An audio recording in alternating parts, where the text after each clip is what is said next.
Assalamualaikum warahmatullahi wabarakatuh. Salam sehat untuk kita semua. Semoga kita semua selalu mendapat lindungan Allah Subhanahu wa Ta'ala. Amin ya Robbal 'Alamin. Kesempatan kali ini Mimin akan membagikan satu cerita misteri. Cerita misteri kali ini tentang dendam. Seperti apa ceritanya? Mari kita mulai. Desa Kedung Jati masih menyimpan aroma embun pagi saat aku membuka jendela kamar. Cahaya matahari menembus celah daun jendela kayu yang mulai lapuk, menyinari wajahku yang bersih tanpa polesan apapun. Di usiaku yang ke-25 tahun, entah mengapa orang-orang masih menyebutku sebagai gadis paling cantik di desa ini. Bukan karena rupa mungkin, tapi karena sikapku yang lembut dan hati-hati seperti bunga yang tumbuh perlahan di antara semak berduri. Aku adalah anak dari seorang janda, Sumini. Ayahku sudah lama meninggal karena kecelakaan perahu di sungai. Aku tumbuh dalam keprihatinan, tapi aku tidak pernah merasa iri pada kehidupan orang lain. Sejak lulus SMA, aku memilih bekerja di toko roti milik Pak Darmin di ujung jalan. Setiap pagi aku berjalan kaki sambil menyapa para tetua desa, menyunggingkan senyum yang tulus. Entah mengapa senyumanku kerap membuat orang-orang merasa segan, sekaligus terpesona. "Pak Kindo Arini, cantik sekali kamu ini." Seperti biasa, ujar Mbah Sariman, petani tua yang selalu duduk di bangku bambu dekat sawah. Aku hanya menunduk sopan. "Pagi Mbah, sehat-sehat ya Mbah." Aku tak pernah merasa tinggi hati, meski pujian datang hampir setiap hari. Banyak pemuda desa baik yang bekerja sebagai buruh tani, penjaga malam, bahkan yang sudah beristri pun diam-diam menyimpan rasa padaku. Tapi semua lamaran, semua upaya pendekatan, semua hadiah yang diselipkan di pintu toko roti atau dikirim lewat ibuku, aku tolak dengan cara yang lembut. Bukan karena aku ingin menyendiri, tapi karena hatiku sudah lebih dulu tertambat pada seorang pria, Satrio. Dia bukan lelaki istimewa di mata orang banyak. Dia bukan orang kaya, bukan pula anak pejabat. Dia hanya seorang pemuda sederhana, anak tukang becak dari desa sebelah, yang dulu tinggal di Kedung Jati selama 2 tahun saat bekerja sebagai kuli bangunan. Di masa itulah kami menjalin kisah diam-diam. Bukan karena kami malu, tapi karena kami percaya cinta yang belum siap jangan diumbar, seperti janji di musim kampanye. Kami saling menjaga, saling memahami. Dalam diam Satrio, pria yang bersahaja, senyumannya malu-malu, dan suaranya selalu tenang ketika dia memutuskan merantau ke kota demi memperbaiki hidupnya. Dia mengucapkan janji yang terus kuingat sampai hari ini. "Aku berangkat bukan untuk meninggalkanmu. Aku pergi agar suatu saat nanti aku bisa pulang dan datang ke rumahmu dengan keyakinan dan pekerjaan yang layak. Kita akan menikah setelah aku siap." Itu 5 tahun lalu, dan aku seperti batu karang di tepi pantai, tetap teguh menunggu, tak pernah goyah. Meski ombak pujian dan lamaran terus datang menggoda. Kadang ibuku merasa cemas. "Arini, kamu itu cantik, Nduk. Ibu khawatir kalau kamu terlalu lama menunggu. Kalau Satrio tak kembali, kamu bagaimana?" Aku tersenyum sambil menata gulungan rambut di depan cermin. "Satrio akan kembali, Bu. Dia selalu kabari Arini. Dia kerja jadi satpam di kota, Bu. Katanya tinggal sedikit lagi dia kumpulkan uang buat buka usaha di sini, Bu." Ibu mengangguk, tapi aku tahu air matanya pernah jatuh diam-diam. Ia tahu dunia tak selalu menepati janji, tapi ia juga tak pernah mematahkan harapanku. Anak gadis satu-satunya. Hari-hariku kujalani dengan kesabaran yang mungkin nyaris tak manusiawi. Di toko roti aku jadi andalan. Aku hafal setiap resep, tahu cara menghadapi pelanggan cerewet, dan rajin membersihkan tempat kerja. Sampai lantai pun kinclong. Tapi bahkan di tempat kerja, aku tak luput dari perhatian para pria. "Arini, kamu tuh belum nikah karena terlalu milih," goda Pak Darmin suatu siang, setengah bercanda, setengah serius. "Kalau kamu mau, bisa tak carikan. Anakku juga boleh. Dia tuh pegawai bank di kota." Aku hanya tersenyum sopan dan tidak menanggapi perkataannya. Pernah seorang lelaki dari desa sebelah datang membawa cincin emas kecil dan berbicara langsung pada ibuku, menawarkan pernikahan tanpa syarat. Tapi aku tetap menolak. Bukan karena lelaki itu buruk, melainkan karena hatiku belum bisa berpindah. Aku masih menyimpan semua pesan singkat dari Satrio di ponselku. Pesan-pesan sederhana. Kadang hanya, "Jaga diri ya Rin," atau "Doakan aku ya Rin. Hari ini aku lembur sampai malam." Tapi setiap kata darinya adalah bara kecil yang menjaga semangatku tetap menyala. Sebagian warga mulai heran, gadis secantik itu kenapa belum juga menikah? Tanya seorang ibu-ibu di pasar. Yang lain menjawab, "Katanya sih nunggu cowok yang merantau, entah siapa." Padahal belum tentu juga dia balik lagi. Tapi aku tak peduli. Aku sudah biasa jadi bahan omongan. Yang ku tahu hatiku punya satu arah. Aku bukan tipe gadis yang mudah berpindah kasih. Karena kesepian. Kesetiaanku bukan basa-basi dan penantianku bukan kelemahan.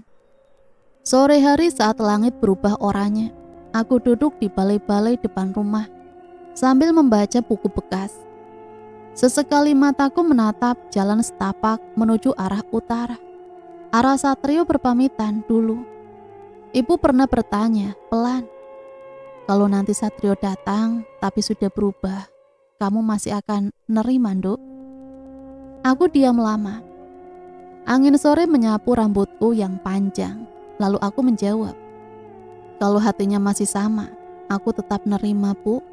Tapi kalau tidak, ya aku ikhlaskan."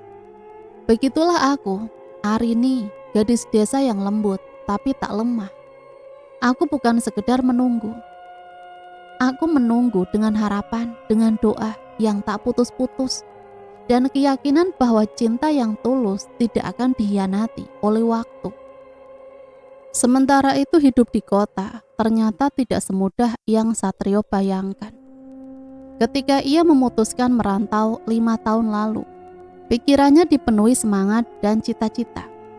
Ia membayangkan bisa langsung mendapat pekerjaan layak, menyewa kamar kos yang nyaman, dan mengirim uang pulang setiap bulan. Tapi kenyataan jauh lebih keras dari harapan Satrio. Ia sempat menganggur selama beberapa bulan pertama.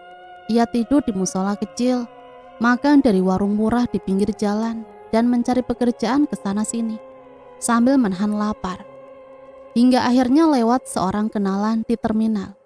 Ia diterima menjadi petugas keamanan, satpam di sebuah kantor distributor alat rumah tangga.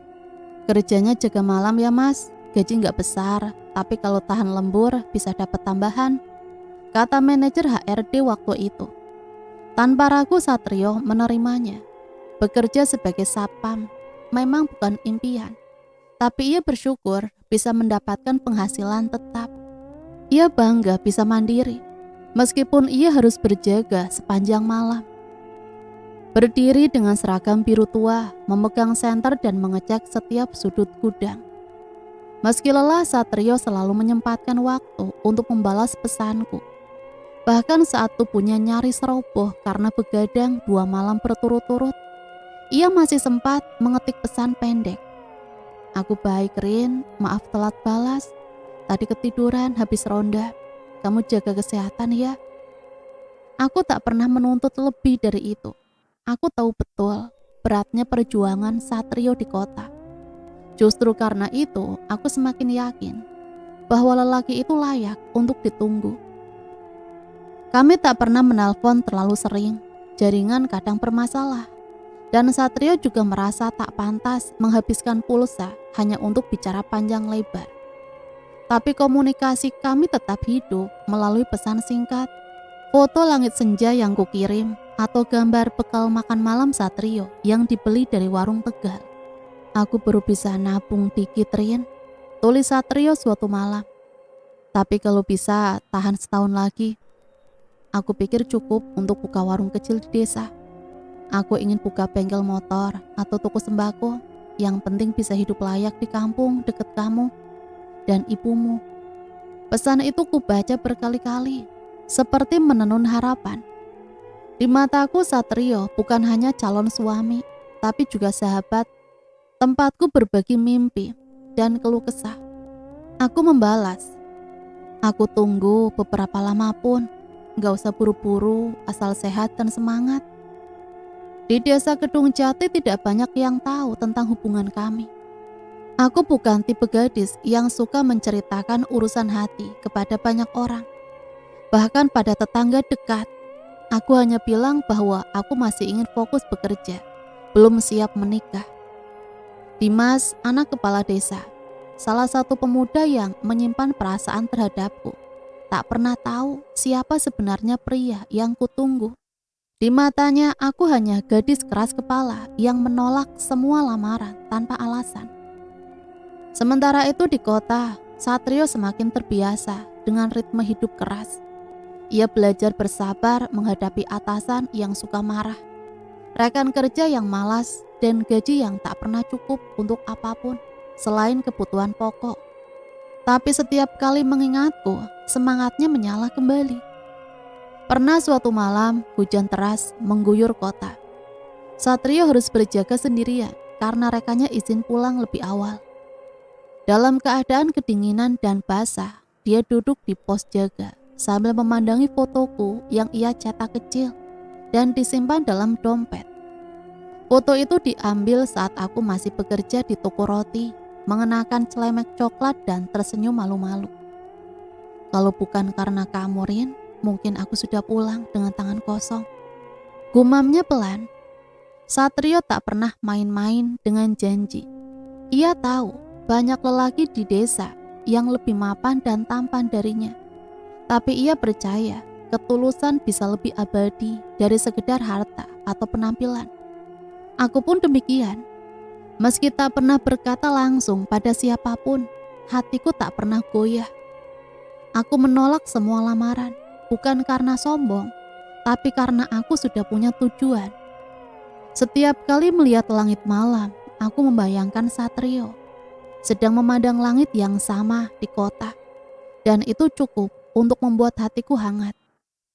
Mas Satrio sehat, tulisku pada suatu malam. Sehat, capek dikit, tapi gak apa-apa. Aku baru selesai jaga, kamu gimana? Aku juga sehat, Mas. Tadi bantu ibu masak sayur asem. Nanti kalau Mas pulang, Arini masakin tiap hari ya. Satrio membalas dengan emoji senyum.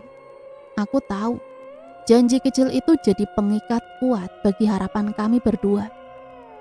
Tak banyak yang tahu bagaimana dua hati bisa tetap terhubung meski dipisahkan jarak dan waktu.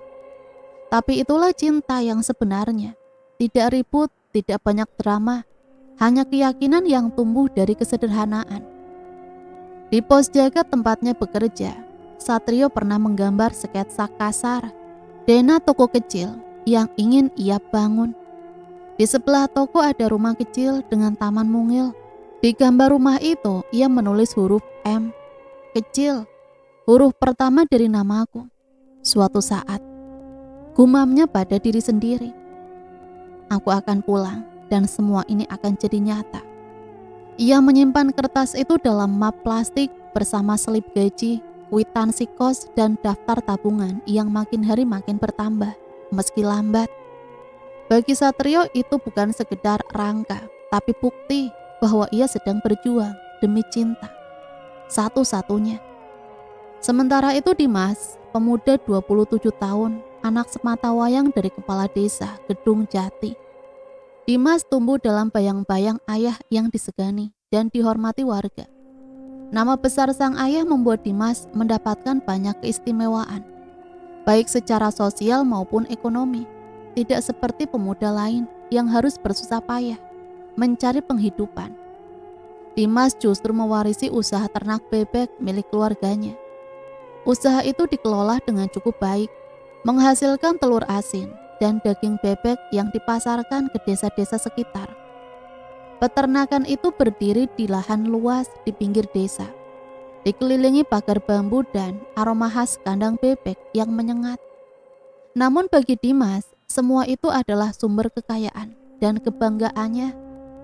Secara fisik Dimas tergolong menarik, wajahnya bersih, tubuhnya tegap, kulitnya sawo matang, dan ia selalu tampil dengan pakaian rapi. Banyak gadis di desa yang diam-diam berharap bisa menjadi pendamping hidupnya. Mereka tahu bahwa menjadi istri Dimas berarti menjadi menantu kepala desa, sekaligus nyonya dari juragan ternak paling sukses di Kedung Jati. Salah satu gadis yang terang-terangan menyukai Dimas adalah Wulandari. Ia anak seorang bidan yang cukup terpandang di desa. Wulan dikenal sebagai gadis manis, ramah, dan sopan. Ibunya sering membantu persalinan warga desa tanpa banyak menuntut bayaran, dan nama keluarga mereka dihormati. Wulandari sudah lama menyimpan rasa pada Dimas. Ia mengaguminya sejak mereka masih duduk di SMP. Wulandari kerap mencari cara agar bisa dekat dengan Dimas. Ia sengaja lewat depan peternakan sambil membawa bekal makanan, lalu pura-pura mampir hanya untuk memberikan sebungkus nasi uduk atau pisang goreng. Dia juga suka menulis pesan kecil pada kertas. "Jangan lupa makan ya mas," atau "semoga harimu menyenangkan." Dimas menerima pemberian itu dengan senyum tipis. Ia sopan, tapi tak pernah membalas perhatian Wulandari dengan sinyal yang jelas. Sebenarnya bukan karena ia tak menyukai Wulandari, tapi karena hatinya sudah tertambat pada gadis lain, yaitu aku, gadis penjual roti yang kini menganggur. Mungkin satu-satunya perempuan di desa ini yang tak pernah menunjukkan ketertarikan pada Dimas. Dan justru karena itulah Dimas jadi tertarik padaku. Katanya aku berbeda, cantik tapi tak genitan, punya tatapan yang jernih, katanya, dan cara bicara yang tenang. Aku memang tidak pernah mengejar, tidak pernah menggoda, tidak menyapa lebih dari yang perlu. Mungkin sikap dinginku itu yang membuatnya penasaran. Aku sering melihatnya datang ke toko roti. Katanya cuma beli roti tawar atau donat. Padahal jelas-jelas dia bukan penggemar makanan manis. Tapi sejak tahu aku bekerja di sana, toko itu menjadi tujuan rutinnya. Ia sering memperhatikanku dari balik etalase. Sapaan singkat dariku mungkin terasa seperti pujian baginya. Entahlah, aku tahu Wulandari menyadari perubahan sikap Dimas. Ia melihat sendiri betapa Dimas kini lebih sering ke toko roti daripada ke tempat lain. Saat suatu hari Wulandari memberikan kue lapis dan hanya dibalas ucapan terima kasih dari Dimas. Tanpa basa-basi, aku bisa membayangkan bagaimana hatinya terasa diremuk, apalagi ketika ia mendengar dari seseorang tetangga bahwa Dimas sering terlihat melamun di depan toko. Aku tahu Wulandari bukan gadis bodoh. Ia pasti berpikir dia pasti naksir Arini. Mungkin itulah awal mula rasa iri itu tumbuh dalam hatinya Wulandari. Aku tak mengerti apa istimewanya aku. Aku memang anak janda miskin, tak punya gelar, tak punya warisan. Hanya bekerja di toko roti. Apa yang bisa dibanggakan? Tapi kemudian aku merasakan tatapan Wulandari selalu mengawasi. Jika aku tersenyum pada siapapun, ia menganggap itu sebagai upaya menarik perhatian. Jika aku melewati halaman masjid sambil membawa belanjaan, ia menilainya sebagai pertunjukan polosnya yang dibuat-buat. Dia tuh pura-pura kalem, katanya pada ibunya suatu sore. Padahal dia tahu semua laki-laki di desa ini suka padanya. Tapi ibunya hanya tersenyum. Kalau kamu suka sama orang, jangan pakai hati panas. Nanti kamu malah yang rugi sendiri. Tapi Wulandari sudah terlanjur kecewa. Baginya aku telah merebut perhatian Dimas yang selama ini perlahan ia bangun. Ia tak peduli bahwa aku tak tahu Dimas diam-diam memendam merasa. Sementara itu di rumah besar kepala desa, Pak Karyo mulai gelisah melihat anak semata wayangnya belum juga menikah. Usia Dimas hampir 28 dan sebagai pewaris satu-satunya, ayahnya berharap Dimas segera menetap dengan istri yang pantas. Kamu tuh jangan milih-milih terus, kata Pak Karyo saat makan malam. Wulandari anak baik, ibunya bidan.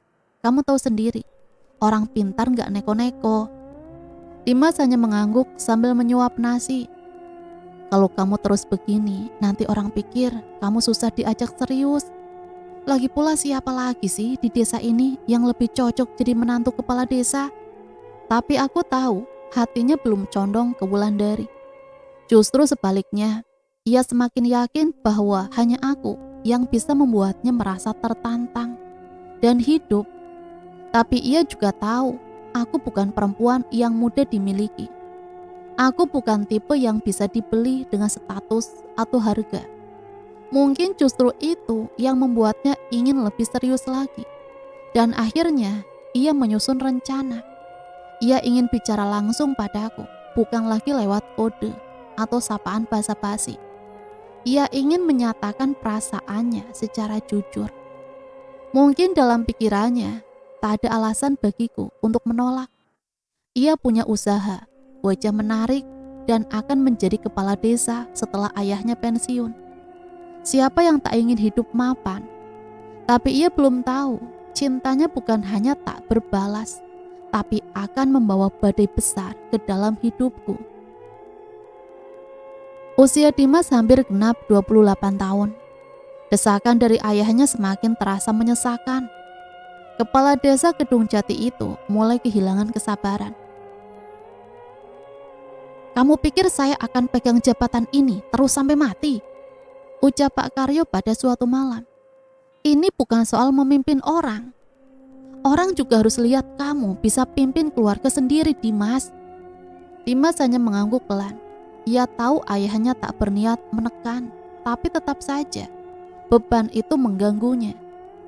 Setiap makan malam berubah jadi sesi nasihat. Setiap pertemuan dengan tetangga diselingi sindiran. Wah Dimas, kapan nyusul? Atau jangan kebanyakan milih, nanti keburu tua. Namun meski tahu waktunya mendesak, Dimas sudah memilihku. Meski aku tak pernah memberi isyarat, meski aku selalu menjaga jarak, ia tetap yakin bahwa akulah satu-satunya perempuan yang pantas mendampinginya. Ia hanya perlu keberanian, dan sore itu, setelah berkali-kali menunda, ia akhirnya memutuskan untuk menemui aku. Dia tahu aku sering pulang lewat jalan kecil dekat kebun pisang, sehabis membeli sembako dari warung desa sebelah. Dengan kemeja terbaiknya, ia berdiri menunggu di sana. Matahari belum sepenuhnya tenggelam. Sinar jingganya membuat bayangan panjang di tanah berdebu. Dari kejauhan aku melihatnya. Aku membawa kantong plastik berisi gula dan mie instan. Rambutku diikat sederhana. Wajahku mungkin lelah, tapi aku tetap mencoba tersenyum sopan. Dimas, sapaku pelan. Ada perlu? Ia menelan ludah, mengatur nafas, lalu perlahan mendekati. Maaf ya Arini, aku cuma mau ngomong sebentar. Nggak akan lama kok. Aku mengangguk. Iya silakan. Ia menghela nafas dalam-dalam, lalu kalimat itu keluar. Aku suka sama kamu. Sudah lama dari dulu, waktu kamu masih kerja di toko roti. Aku nggak tahu kenapa, tapi kamu beda. Aku yakin kamu bisa jadi istri yang baik. Aku terdiam, kedua tanganku menggenggam erat plastik belanjaanku. Tatapanku tetap jernih, tak terguncang. Kamu baik, jawabku akhirnya. Aku menghargai perasaanmu, tapi aku tidak bisa membalas. Raut wajah Dimas tampak kebingungan. Kenapa? Apa? Karena aku anak kepala desa? Atau karena ternak bebekku? Ia tertawa kecut. Aku tahu, orang bisa bilang aku sombong. Tapi aku serius, aku tulus. Aku menggeleng pelan. Bukan karena itu, aku sudah punya seseorang di hati. Ucapku, itu seperti palu menghantam dadanya. Aku bisa lihat dari matanya, ia kaget, mungkin juga marah. Seseorang, ulangnya. Siapa? Seseorang yang bahkan gak ada di sini. Dia sedang berjuang di kota. Jawabku pelan. Dia janji akan kembali, namanya Satrio. Itulah pertama kalinya aku menyebut nama itu. Nama yang belum pernah terdengar di telinga Dimas, tapi aku menyebutnya dengan tenang. Dari nada suaraku, Dimas pasti tahu. Satrio punya tempat yang tidak bisa direbut Dimas. Dimas mundur, ia terlihat sesak, bukan hanya karena cintanya ditolak, tapi mungkin juga karena harga dirinya yang tercabik. Jadi kamu pilih orang yang bahkan gak ada di sini, yang ninggalin kamu. Aku memilih janji yang aku percaya. Jawaban itu justru membuatnya semakin marah, tapi ia menahan diri. Ia hanya menunduk, menarik nafas dalam-dalam, lalu berkata singkat, "Baiklah." Setelah itu ia berbalik, berjalan cepat, menjauh. Aku hanya memandangi punggungnya yang kaku, lalu melanjutkan langkahku sendiri. Di dalam hatiku ada perasaan bersalah, bukan karena menolak cintanya, tapi karena tahu penolakan itu akan menimbulkan luka. Dimas pulang ke rumahnya dengan dada penuh bara. Katanya dia melempar sesuatu ke meja. Duduk di kursi teras rumah dengan rokok menyala di antara jemarinya. Ayahnya yang sedang membaca koran di depan rumah bertanya dengan nada kaget, "Kamu kenapa, Dimas?" "Aku gak jadi melamar Arini." Bapaknya menurunkan korannya. "Loh, kenapa?" Dimas menatap ayahnya, lalu menghembuskan asap. "Dia sudah punya yang lain." "Siapa?" "Entahlah, orang kota, tapi dia lebih milih laki-laki itu daripada aku, Pak." "Dasar perempuan. Makanya jangan terlalu percaya sama wajah cantik. Perempuan desa, tapi lagaknya kayak putri." Aku tak tahu apa yang dipikirkan Dimas saat itu. Tapi kemudian, malam itu menjadi malam yang gelap untuknya. Katanya dia tak bisa tidur. Meringkuk di kamar, mengingat kata-kataku yang katanya lembut tapi menyakitkan. Suaraku ternyanyi di telinganya. Semakin ia mengingat, semakin hatinya diliputi kegelapan. Dan pada suatu titik lahirlah bisikan di benaknya. Kalau Arini tak bisa dimiliki, maka tak ada yang pantas memilikinya. Pagi hari di desa Kedung Jati, langit masih diselimuti kabut tipis. Jalanan tanah berkerikil, masih basah, sisa gerimis semalam. Aroma tanah basah bercampur dengan wangi roti dari toko kecil tempatku bekerja. Aku menyambut warga yang lewat seperti biasa.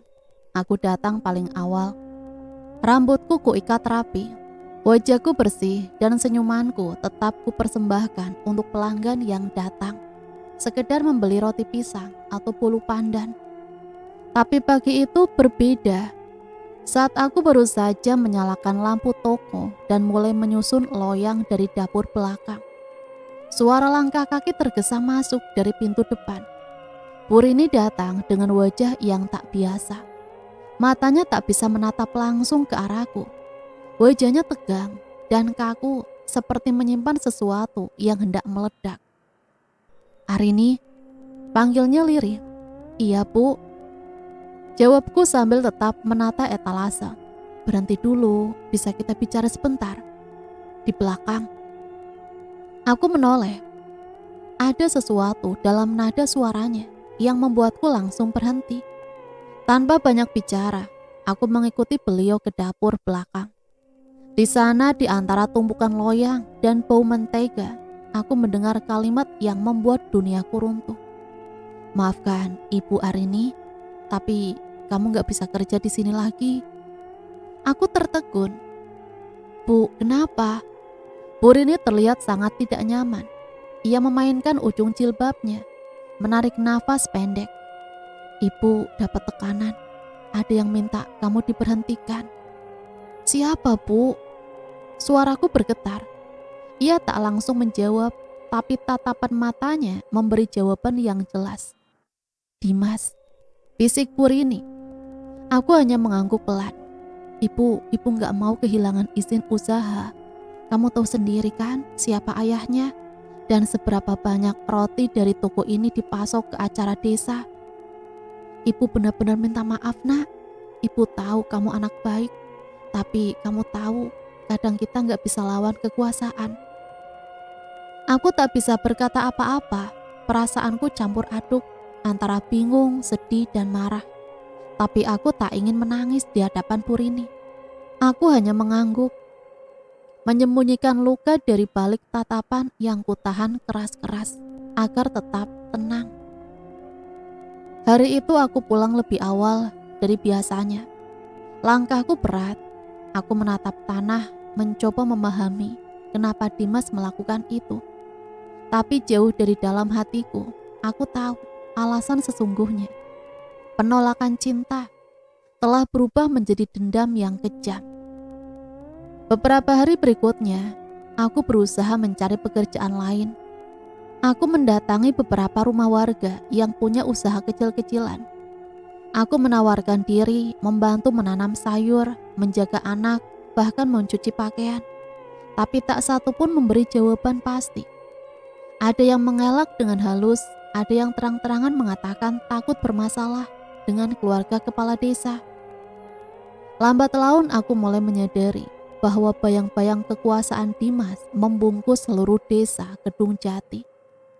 Di balik semua senyum warga, ada bisikan ketakutan yang membuat mereka menjaga jarak dariku. Bahkan anak-anak kecil yang dulu sering menyapaku di jalan, kini hanya menatap dari kejauhan. Aku tahu, jika terus bertahan di desa ini, tak akan ada ruang untukku berkembang. Maka dengan tekad yang masih tersisa, aku mulai mencari pekerjaan di luar desa. Aku berjalan ke desa tetangga, menyusuri jalanan dengan sandal yang mulai tipis. Berbekal sisa uang simpanan dan harapan yang hampir pupus, aku melangkah dengan penuh kesabaran. Di desa sebelah tak jauh dari pasar kecil, aku bertemu seorang pria parubaya bernama Pak Kusnadi. Ia memiliki usaha makanan ringan, keripik singkong, dan stik bawang yang sudah mulai dipasarkan ke beberapa toko kelontong. Saat itu aku sedang duduk termenung di depan warung. Wajahku letih. Kamu bukan orang sini ya? Tanya Pak Kusnadi sambil menghisap rokok kretek. Aku mengangguk. Saya dari Kedung Jati, Pak, lagi cari kerja. Ia mengamatiku sebentar. Tatapannya dalam, seperti memahami apa yang aku alami. Punya pengalaman bikin makanan? Saya pernah bantu di toko roti, Pak. Jawabku jujur. Pak Kusnadi pengangguk. Kalau kamu memang serius, besok pagi datang ke tempat produksi saya. Kita lihat dulu ya. Mataku sedikit berbinar. Aku tak langsung terlonjak gembira, tapi ada harapan kecil tumbuh dalam hati. Terima kasih, Pak, saya akan datang. Keesokan harinya, aku benar-benar datang. Aku membantu mengupas singkong, menggoreng keripik, dan membungkus makanan ringan dengan telaten. Aku bekerja dalam diam, tanpa banyak mengeluh. Pak Kusnadi memperhatikanku dari kejauhan. Dalam hati katanya, ia kagum melihat ketekunanku. Seminggu kemudian, aku diangkat jadi pekerja tetap. Gajinya memang tidak besar, tapi cukup untuk makan dan sedikit menabung.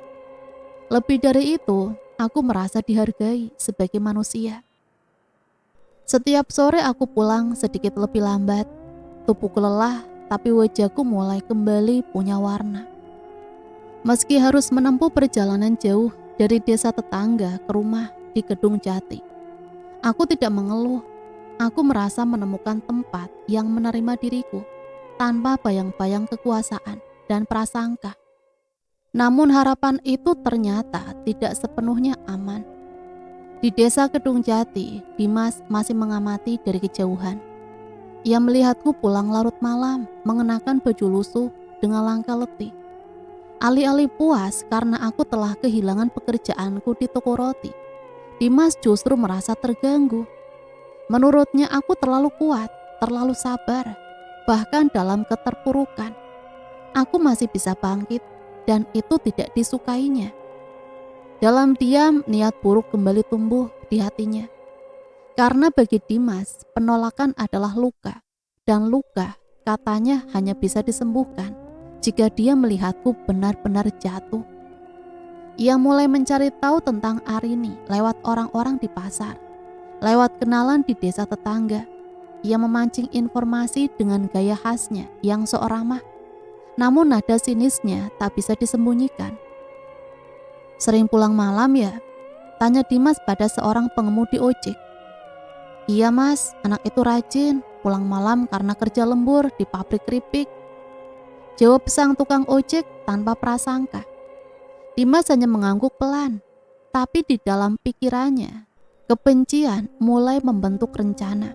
Ia tahu kalau ingin menghancurkan Arini, ia tak bisa melakukannya sendiri. Ia perlu senjata yang lebih kejam, lidah manusia, dan mulut yang suka berbicara. Rumor pertama kali berhembus dari warung kopi milik Warti. Tempat itu memang jadi titik berkumpul warga, seperti sumur tua yang penuh cerita. Apapun bisa muncul dari sana. Suatu malam Dimas duduk di sudut warung, pura-pura mengeluh soal moral anak muda zaman sekarang. "Ada ya perempuan di desa ini, cantik luar biasa, tapi tiap malam pulangnya larut. Entah dari mana, entah ngapain," ujarnya sambil menyeruput kopi. Beberapa warga yang mendengarnya langsung menoleh. Dimas tidak menyebut nama, tapi semua tahu kepada siapa ucapannya mengarah. Dalam masyarakat kecil seperti Kedung Jati, tidak dibutuhkan banyak kata untuk membentuk kesimpulan. Keesokan harinya, kabar itu menyebar seperti api di musim kemarau. Dari mulut ke mulut, dari bisikan ke bisikan, Arini mulai dicap sebagai perempuan yang tidak benar. Beberapa ibu-ibu mulai melarang anaknya dekat-dekat dengannya. Beberapa bapak mulai menatapnya dengan sorot mata sinis setiap kali Arini melintas pulang dari kerja. Yang paling menyakitkan, beberapa anak-anak kecil yang dulu memanggilnya Kak Arini, kini hanya diam, bahkan ada yang bersembunyi di balik pintu. Arini tahu ada sesuatu yang salah. Ia bisa merasakannya dari cara orang-orang memandang, dari kata-kata yang tiba-tiba menghilang saat lewat, dari udara yang terasa lebih dingin meskipun matahari masih bersinar. Awalnya ia mencoba menepis perasaannya, menganggap itu hanya perasaan saja. Tapi hari-hari berikutnya, keheningan itu semakin terasa. Ia mendengar sendiri dua perempuan muda membicarakannya di belakang pasar. "Sering pulang malam, pasti bukan kerja biasa," bisik salah satunya. Arini menahan nafas, dadanya terasa sesak. Malam itu ia menatap cermin kamar dengan mata berkaca. Ia mencoba bertanya pada dirinya sendiri, apa salahnya keras? Apa salahnya berjuang demi hidup yang layak? Kenapa dunia begitu cepat percaya pada keburukan, tapi lambat dalam menghargai kebaikan? Arini tidak menangis, ia tidak mau. Ia sudah terlalu lama dipaksa kuat. Tapi di dalam dadanya ada sesuatu yang retak. Dimas puas melihat pengaruh ucapannya mulai menyebar. Ia tidak pernah mengakui bahwa dirinya dalang dari semua itu. Ia tetap tampil sebagai anak kepala desa yang santun, murah senyum, dan dermawan. Tapi dalam hati ia tertawa puas. Ia ingin melihat Arini menderita. Ia ingin membuktikan bahwa perempuan itu tidak bisa lari dari genggamannya. Namun ia lupa satu hal, bahwa kesabaran seseorang seperti Arini bukan berarti kelemahan. Bahwa diamnya perempuan yang terhina bukan berarti kalah. Arini memang diam, tapi bukan karena takut. Ia memilih diam, tidak membalas, karena dia percaya kebenaran akan menemukan jalannya sendiri. Ia hanya belum tahu bahwa fitnah itu kelak akan menjadi awal dari badai besar yang mengubah hidupnya selamanya. Kabar itu akhirnya sampai ke telinga yang seharusnya paling dijaga dari luka, yaitu ibuku. Ia mendengarnya dari mulut tanggaku sendiri. Sore itu ia baru saja menjemur pakaian di belakang rumah. Ketika Bu Sumarni, salah satu tetangga yang lidahnya lebih cepat dari pikirannya, melintas dan tanpa diminta menyampaikan kabar. "Astagfirullahaladzim, Bu Sumini," kata Bu Sumarni, suaranya pelan tapi sengaja dibuat-buat cukup keras agar terdengar jelas. "Maaf ya, saya juga nggak tahu ini benar atau enggak. Tapi banyak yang ngomong Arini itu pulang malam karena kerjaannya nggak benar. Katanya dia jual diri di desa sebelah. Seperti petir yang menyambar di tengah hari." Bu Sumini terdiam, jantungnya seolah berhenti berdetak sejenak. Mulutnya ingin membantah, tapi suara seakan tak keluar. Ia hanya menatap kosong pada Bu Sumarni yang tanpa rasa bersalah malah menambahkan, "Saya juga nggak percaya, Bu, tapi ya gimana? Orang-orang udah pada ngomong. Hati-hati aja, nama baik keluarga itu penting." Setelah Bu Sumarni pergi, ibu terduduk di tangga dapur. Matanya menerawang jauh, tubuhnya gemetar. Arini, anak satu-satunya yang selama ini ia banggakan karena bekerja keras dan tidak manja, disebut wanita jalan oleh warga. Ia ingin menepis itu semua, tapi dalam hatinya yang rapuh, benih keraguan mulai tumbuh. Bukan karena ia percaya pada fitnah, tetapi karena trauma masa lalu yang tak pernah benar-benar sembuh. Ditinggal suami membesarkan anak sendirian, berjuang menjaga kehormatan keluarga. Malam itu Bu Sumini demam, tubuhnya menggigil, tapi ia menolak untuk dibawa ke puskesmas. Arini yang baru pulang kerja segera merawat ibunya dengan penuh perhatian. Ia menyuapi, menyeka keringat, bahkan memeluk tubuh ibunya yang mulai dingin. Tapi ada jarak aneh di mata ibunya, seperti luka yang tak bisa dijelaskan dengan kata-kata. "Bu, Arini pulang," ucap Arini pelan menggenggam tangan ibunya. Namun Bu Sumini hanya menatapnya sebentar, lalu memalingkan wajah. Ada air mata yang tak bisa ditahan. Hati Arini mencelos. Ia tahu ibunya sudah mendengar sesuatu, dan itu bukan sesuatu yang baik. "Apa yang orang-orang bilang itu benar, Nak?" tanya Bu Sumini pelan, nyaris seperti bisikan. "Bu," suara Arini tercekat. "Arini cuma kerja lembur supaya bisa bantu ibu, supaya bisa nabung juga buat masa depan. Arini gak pernah ngelakuin yang aneh-aneh. Demi Allah, Bu." Tangis Arini pecah. Ia memeluk ibunya erat, mencoba meyakinkan dengan setiap detak jantungnya bahwa dirinya bersih, bahkan semua yang dituduhkan tidak benar. Tapi tubuh Bu Sumini itu justru makin dingin, makin lemah. Luka batin itu ternyata lebih mematikan daripada yang bisa Arini duga. Pagi harinya, Bu Sumini menghembuskan nafas terakhirnya. Arini menemukannya sudah tak bernyawa di atas ranjang, dengan wajah pucat dan tangan terkulai. Dunia Arini runtuh seketika. Ia menjerit memanggil ibunya berulang kali. Berharap itu hanya mimpi buruk, tapi tidak. Ibunya benar-benar telah pergi. Dan Arini tahu, ini bukan sekedar karena usia atau penyakit. Ini karena kabar dusta yang menghancurkan jiwanya. Kabar kematian Bu Sumini menyebar cepat di desa. Warga datang melayat, tapi sebagian datang bukan karena empati, melainkan karena rasa ingin tahu mereka. Mereka mencuri-curi pandang ke wajah Arini yang kini duduk termenung di depan rumah dengan mata sembab dan tubuh lemas. Kasihan ibunya, malu punya anak kayak gitu, bisik seorang perempuan parubaya yang duduk di bawah pohon mangga. udah dijaga baik-baik malah ngelakuin hal begituan. Ya Allah. Sambung yang lain, seolah mereka tahu apa yang sebenarnya terjadi.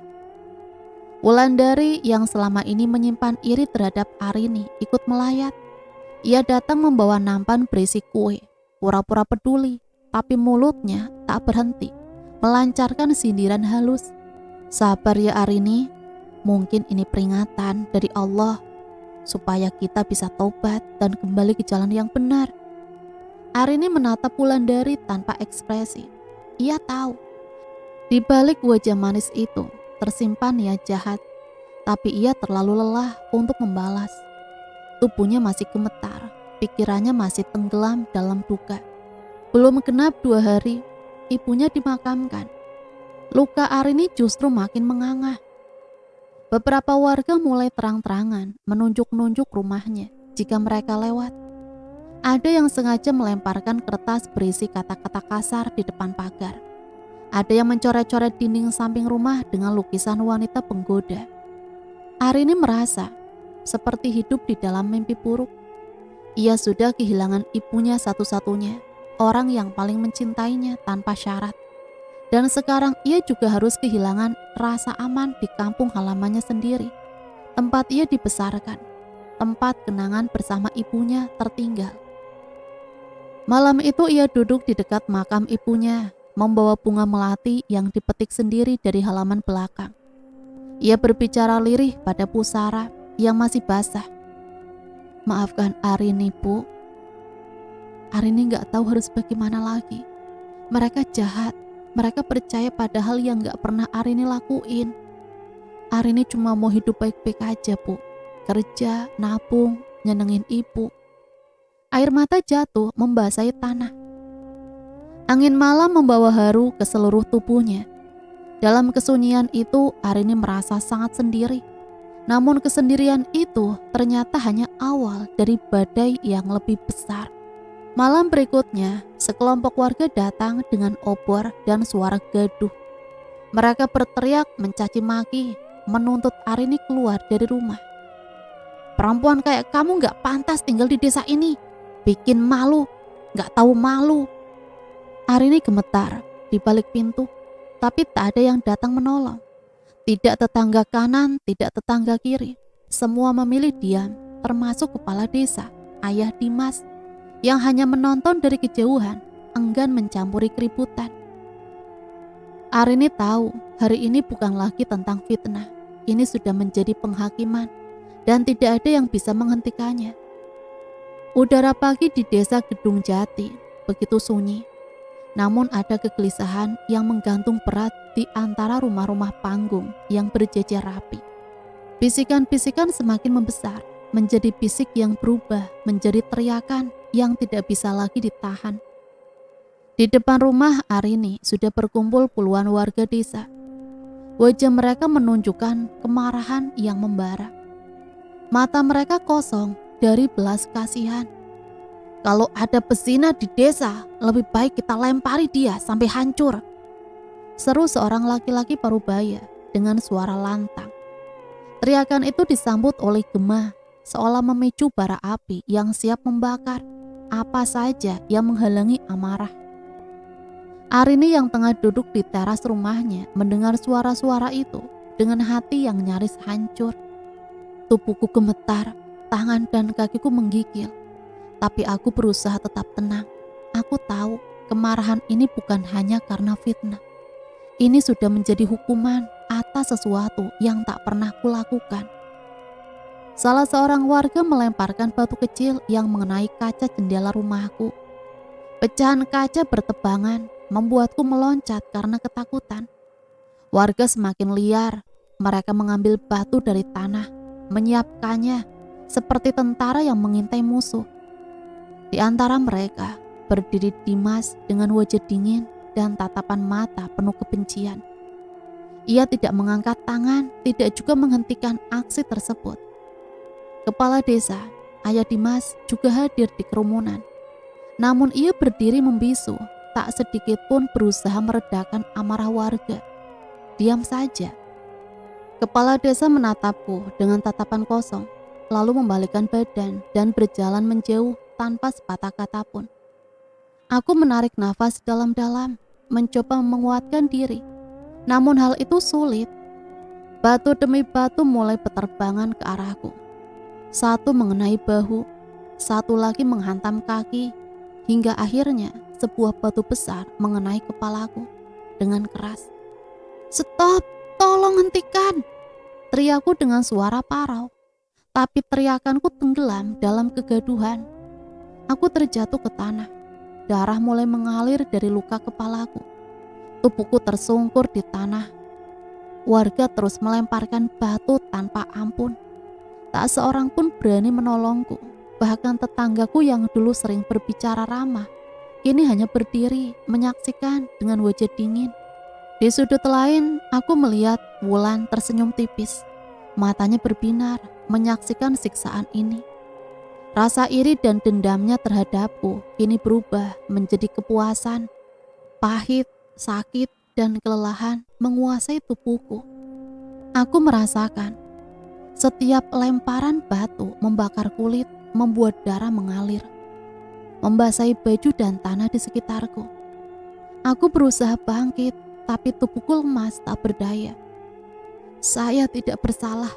Saya tidak bersalah," bisikku dengan suara hampir hilang. Warga mulai berteriak-teriak menganggapku berdosa. Beberapa dari mereka bahkan memaki dengan kata-kata kasar dan hinaan. Tiba-tiba bocah kecil berlari mendekat, berusaha menghentikan amukan massa. Tapi ia diusir dengan kasar oleh beberapa pria dewasa. "Jangan ikut campur urusan orang dewasa," bentak mereka. Aku terus tergeletak. Darah mengalir dari kepala, lengan, dan punggungku. Wajahku yang dulu cerah kini penuh luka dan lembab. Mataku setengah terpejam. Aku tahu ini mungkin saatku menuju ke arah yang cepat. Aku memikirkan ibuku yang sudah tiada, tentang Satrio yang jauh di kota, dan juga tentang harapan yang hancur di kampung halamanku sendiri. Dalam kelelahan dan kesakitan itu, tubuhku akhirnya tumbang. Nafasku memburu. Satu demi satu mataku tertutup untuk selamanya. Warga desa masih berdiri di sana, menyaksikan tubuhku tergeletak penuh luka. Namun tak ada satupun dari mereka yang berani mendekat atau mengangkat tubuhku yang sudah tak bernyawa. Salah seorang pria berbisik, "Dia sudah dapat balasan yang pantas." Lainnya mengangguk setuju. Bahkan ada yang tersenyum sinis. Namun di dalam hati mereka tersembunyi rasa takut yang tak terungkapkan. Mungkin itu suara hati yang mulai meragu, tapi mereka terlalu sibuk dengan kemarahan dan kebencian. Di tengah kerumunan, Dimas berdiri terpaku. Tubuhnya gemetar, meski ia sudah menganggapku musuh.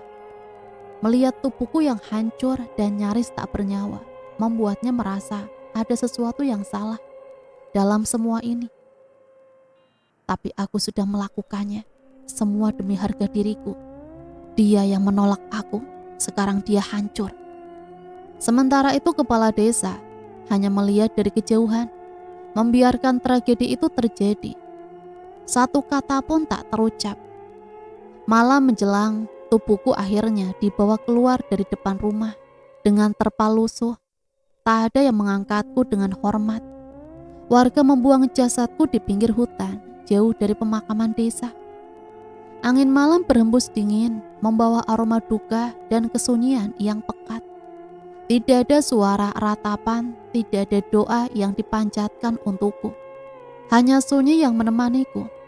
Peristirahatanku yang terakhir, yang tidak layak.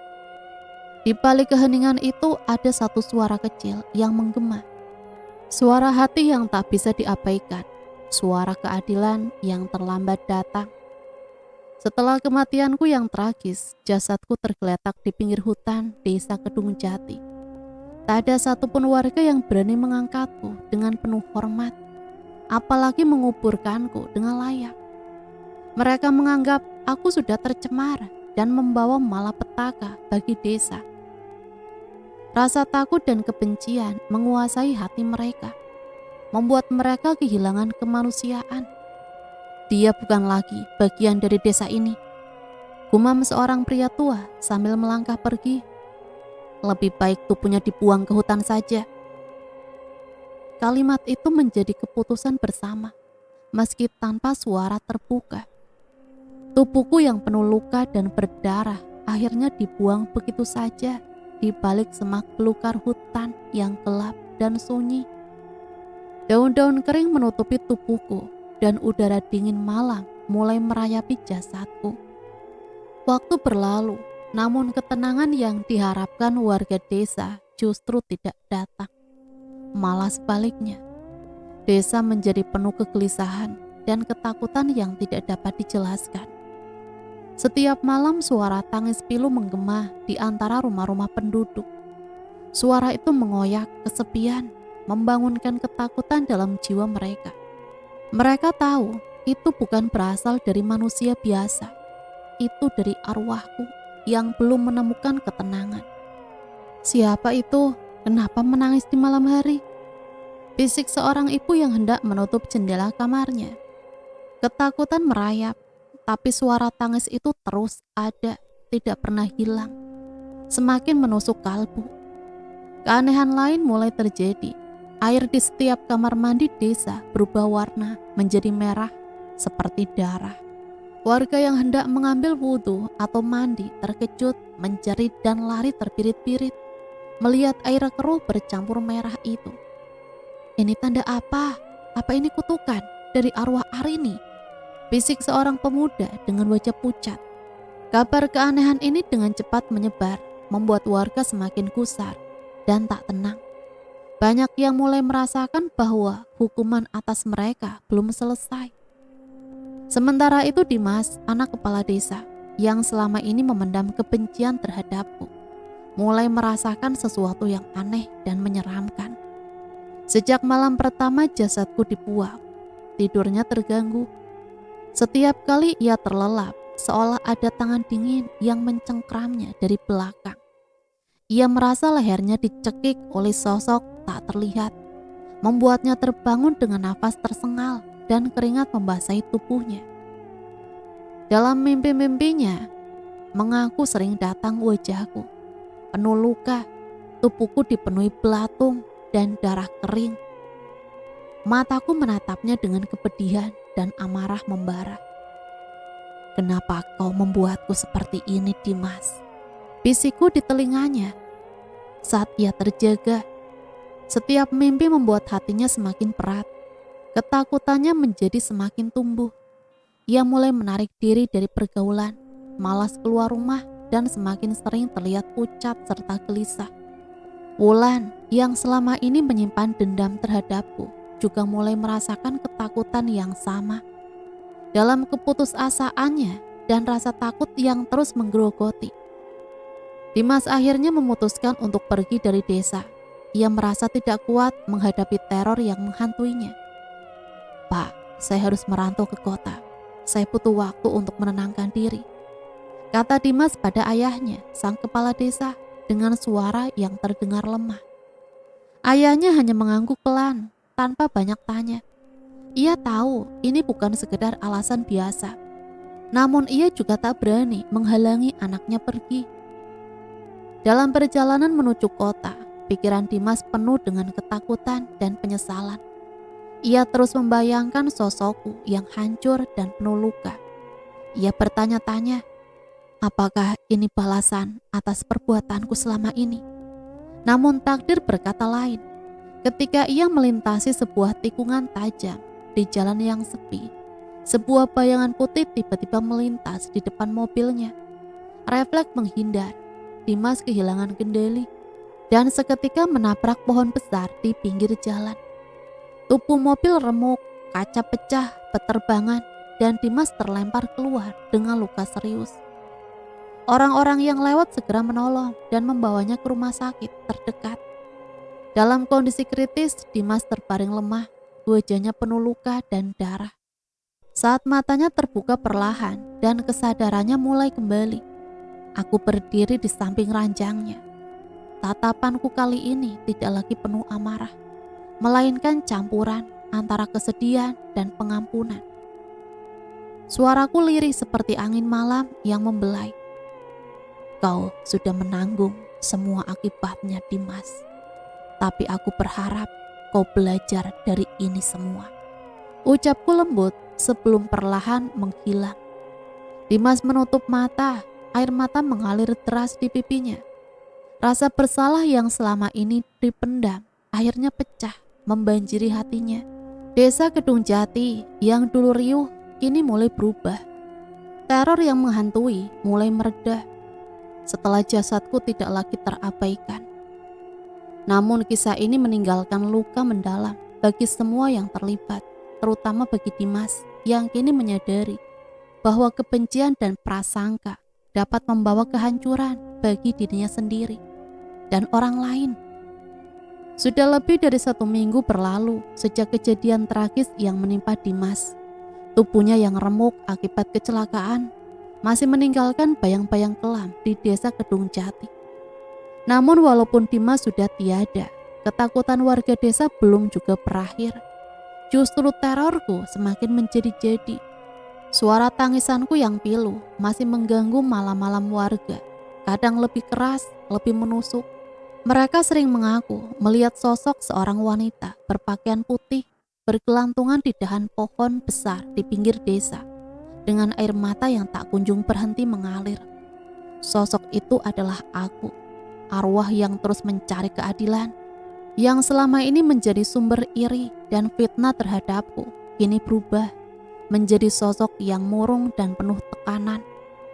Kepergian Dimas meninggalkan lubang besar dalam hidupnya. Perasaan bersalah mulai menghantui hari-harinya. Ia yang dulu penebar kebencian, kini merasakan betapa pahitnya kehilangan.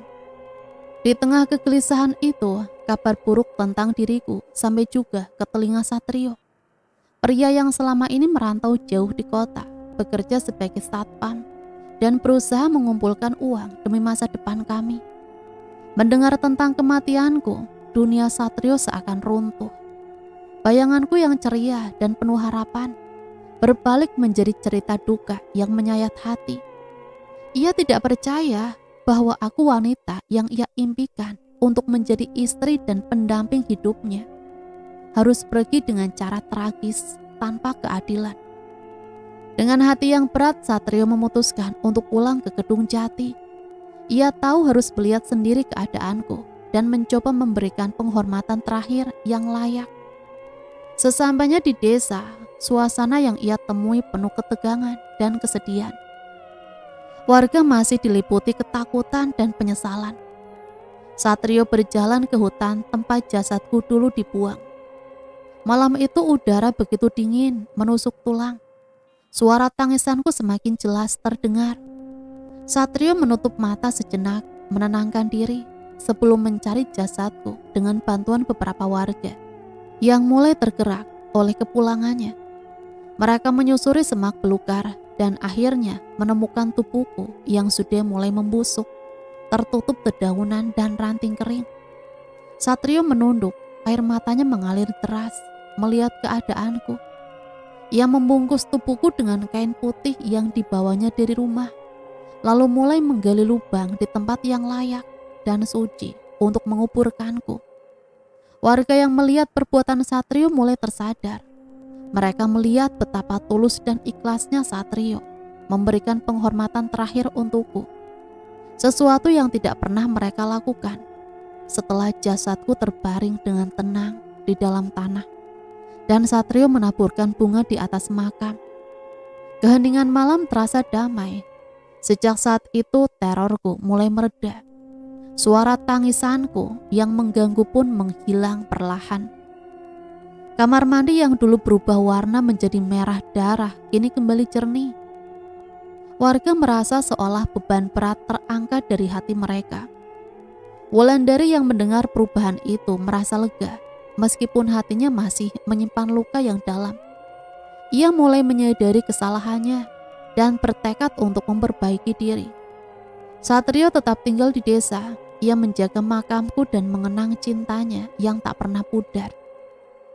Ia berjanji akan meneruskan impian kami untuk membangun masa depan yang lebih baik. Kisahku menjadi pelajaran bagi seluruh warga Kedung Jati tentang keadilan, pengampunan, dan pentingnya untuk tidak menilai seseorang hanya dari gosip dan fitnah. Arini yang dulu dipandang sebelah mata, kini dikenang sebagai sosok yang membawa perubahan dan pengingat akan kemanusiaan yang mulai hilang. Dan cerita selesai sampai di sini. Semoga cerita ini bisa menemani hari-hari teman-teman semua ya. Sampai di sini Mimin pamit undur diri, mohon maaf apabila banyak salah kata. Sampai berjumpa kembali di cerita-cerita misteri selanjutnya. Matur nuwun, wassalamualaikum warahmatullahi wabarakatuh.